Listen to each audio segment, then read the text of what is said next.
Senator and Honorable Representatives for being with us today. This is a great opportunity for me to be able to speak on behalf of our school district, but I think not only our school district, but businesses and other government bodies throughout the state. When you think about pension reform or stabilization, how we do it is the critical aspect of it. As a local school district, we've long been for a balanced budget or no deficit spending. So whatever happens at the end of the day, we are not going to deficit spend. So what does that mean? When you think about this issue, if it were to be passed to our district, we have two alternatives. One, reduce teachers and staff, because that's 85% of the dollars we spend, that's where they go. The other would be to go to our property tax owners. But there's one issue there. We're under tax caps.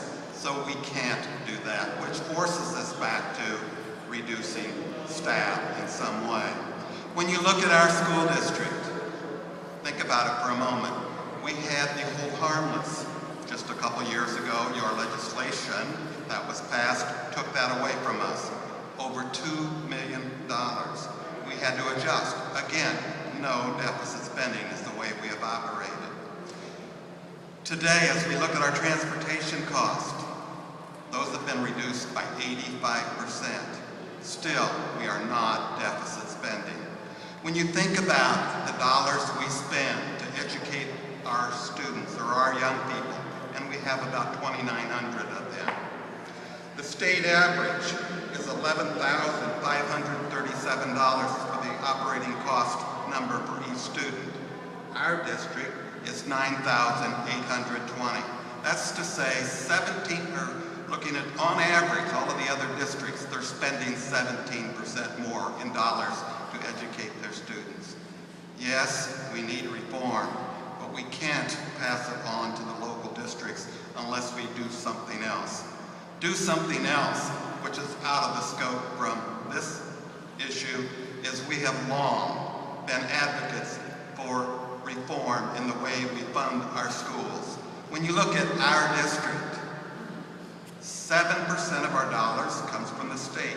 The rest is on the backs of our local property owners. And they've had it up to here, I'm sorry. And it's not only the property owners, it's our businesses. Fortunately, very fortunately, Caterpillar dropped their appeal on their property tax assessments for many of the locations they had in the state. That too would have put more and more of a burden on all of the other taxpayers. We have kids that are in the hallway that we are educating our students, the RTI, the most vulnerable. We went for a referendum to add more room, and it was soundly defeated because of no more taxes. We went into our reserves and we've added some classrooms to temporarily solve this problem. In summary, our district, we do a good job in educating our students. They're recognized, our districts, every one of our schools are recognized for student achievement throughout the state. We cannot afford to take away more teachers or do those things that are going to hurt our students. And we can't go to the taxpayers for more money. So, as you talk about the Republican Party's position of not pushing it to the local, that's critical. Again, on behalf of our community, on behalf of our school district, I want to thank you for listening this morning, and I hope you will